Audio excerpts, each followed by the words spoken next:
आपने point intersection formula सीखा, जिसमें आपने एक पार्ट की स्टोरी को सीखा था। क्या सीखा था कि किसी रेखा को कोई बिंदु कैसे इंटरनली डिवाइड करता है, अंतः विभाजित करता है, ये आपने सीखा था। आइए कुछ प्रश्न कर लेते हैं, कुछ सवालों को कर लेते हैं। आपके पास प्रश्न एक है, पॉइंट ए, ये सीजीएल 2017 में आया हुआ प्रश्न है। आपने देखा बिंदु ए क्या करता है, divide segment BC in the ratio 4:1 internally. Coordinate of B and C are find coordinate of A. यानी आपको क्या करना है, आपके पास एक रेखा है, एक सेगमेंट है बीसी, ये आपके पास बीसी एक सेगमेंट है आपके पास, और इस सेगमेंट को पॉइंट ए, कोई बिंदु ए है, ये क्या करता है, इंटरनली डिवाइड करता है। बी और सी के कोऑर्डिनेट दिए हुए हैं, 6,1 है और ये 7/2।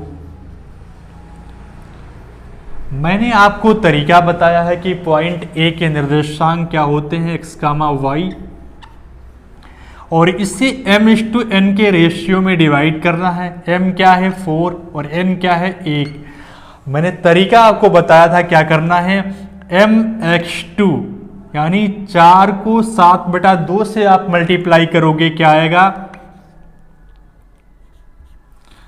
क्या आएगा आपके पास 14 प्लस nx1 यानी +6 अपान m+1, 4 1 5, ये आपके पास आया 4।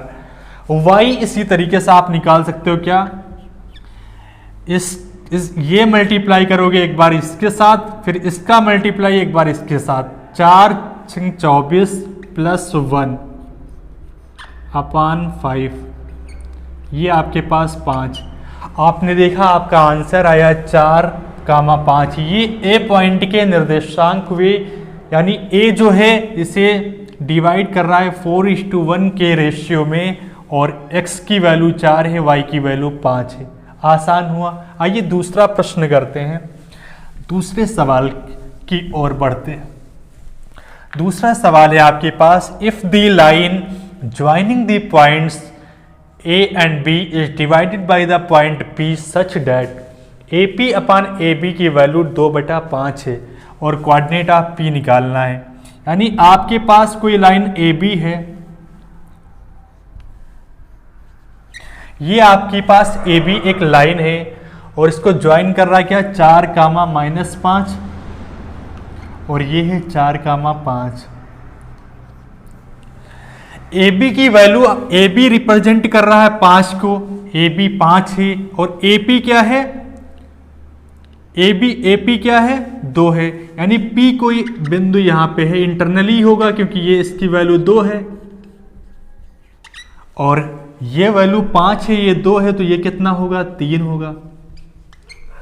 आप कहोगे ये Px, y कोई होगा, पॉइंट होगा, और ये इसे 2:3 के अनुपात में डिवाइड करता है।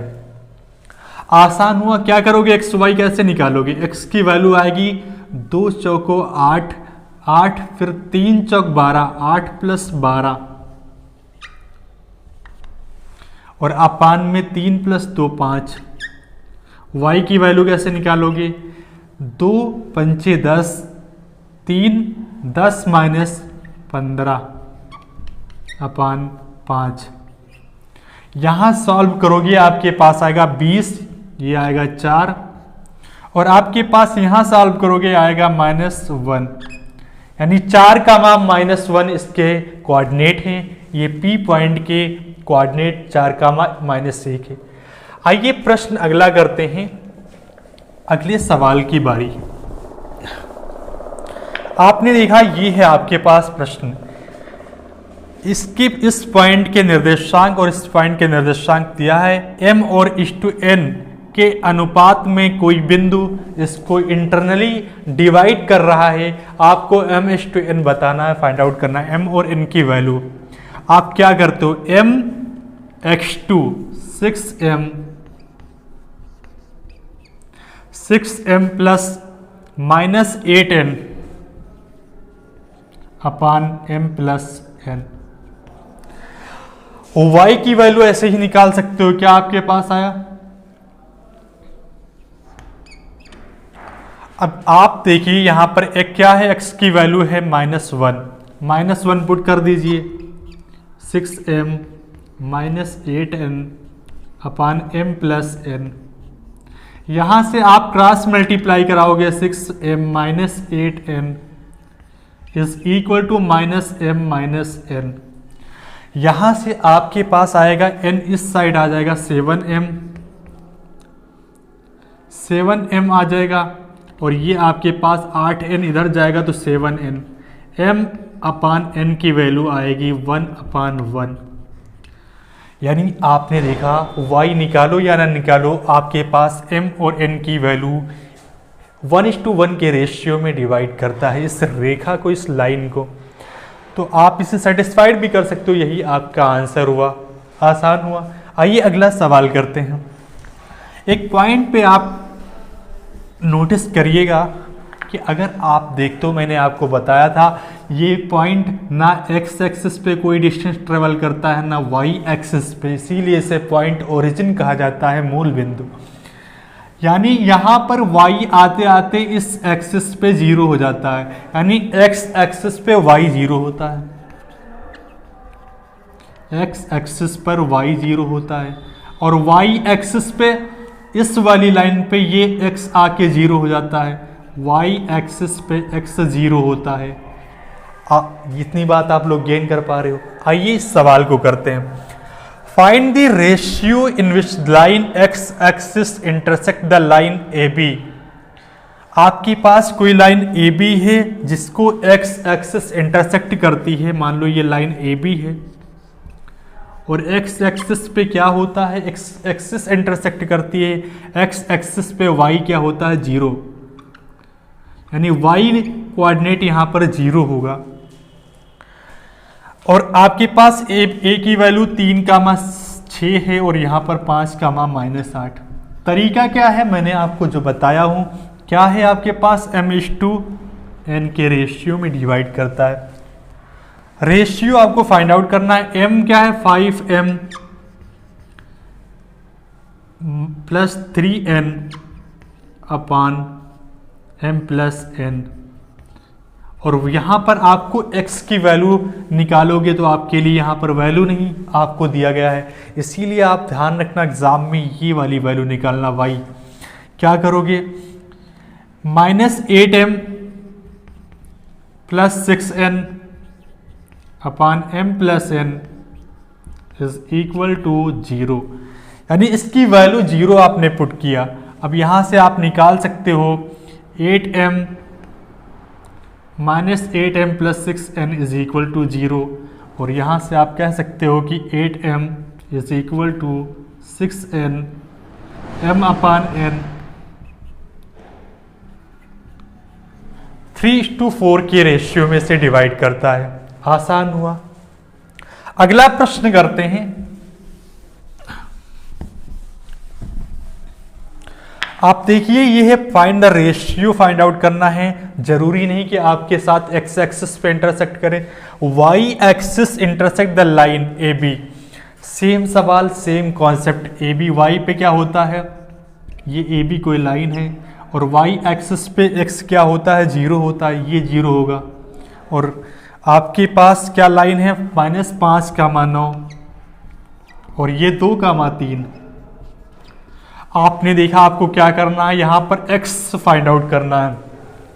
ये m/n के रेशियो में डिवाइड करता है, m/2m -5n upon m plus n is equal to 0, 2m is equal to 5n।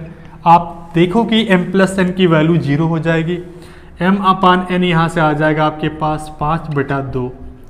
यानी ये पॉइंट इस सीगमेंट को, इस लाइन को, इस रेखा को 5 और 2 के अनुपात में डिवाइड करता है। आसान हुआ। प्यारे दोस्तों, हम सब का एजुकेशन सिस्टम 2 बातों पे डिपेंड करता है। अगर आपके पास 2 स्किल इंप्रूव हो जाए तो यकीन मानो आपका पढ़ाई करना आसान हो जाएगा। आप सही से पढ़ाई करते हो तो बहुत कम टाइम में आप आसानी से ज़्यादा गेन कर सकते हो। दुनिया के एजुकेशन सिस्टम में SQ3R टेक्निक सिखाई जाती है। आप में से ईमानदारी से बताना किस किस को SQ3R टेक्निक आती है, सही में ईमानदारी से बताना। बहुत कम लोग हैं। यानी बच्चों को लेसन याद करने का साइंटिफिक तरीका क्या है ये सिखाया जाता है। और आप YouTube पे सर्च करो, ये आपका असाइनमेंट है। और फॉरेनर की वीडियो आ जाएगी, कोई बात नहीं, आप उनकी वीडियो देखिए, इंग्लिश में आपको समझ आ जाएगा आसानी से, इतनी इंग्लिश तो आपको आती ही है। तो SQ3R टेक्निक आपको सीखना है कि आपको लेसन याद करने का और ज़्यादा टाइम तक याद करने का, लंबे वक्त तक याद रखने का। और वो 2 स्किल जो मैं आपको बताना चाह रहा हूँ वो क्या है, आप पॉलिश करिए, क्या रिटेन करना, माइंड में लंबे वक्त तक किसी चीज़ को कैसे स्टोर किया जाता है ये आपको रिटेन करना है। और दूसरा आपको प्रेजेंट करना आना चाहिए।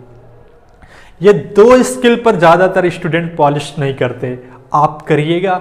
और आप देखिए पहली रिसर्च SQ3R टेक्निक की क्या कहती है कि अगर आप 30 मिनट कोई चीज़ पढ़ते हो और 30 मिनट पढ़ने के बाद अगले 24 घंटे में 5 मिनट के लिए रिवीजन कर लेते हो तो 70% रिटेन रहता है अगले हफ्ते तक। और अगली रिसर्च क्या कहती है कि अगर 1 हफ्ते में उसका रिवीजन कर लेते हो तो 70% पूरे साल आपका रिटेन रहता है, याद रहता है, स्टोर रहता है। तो आपको SQ3R टेक्निक सीखना है।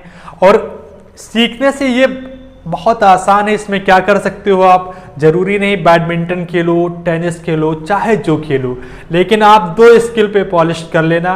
आप रिटेन करना आना चाहिए, स्टोर करना आना चाहिए।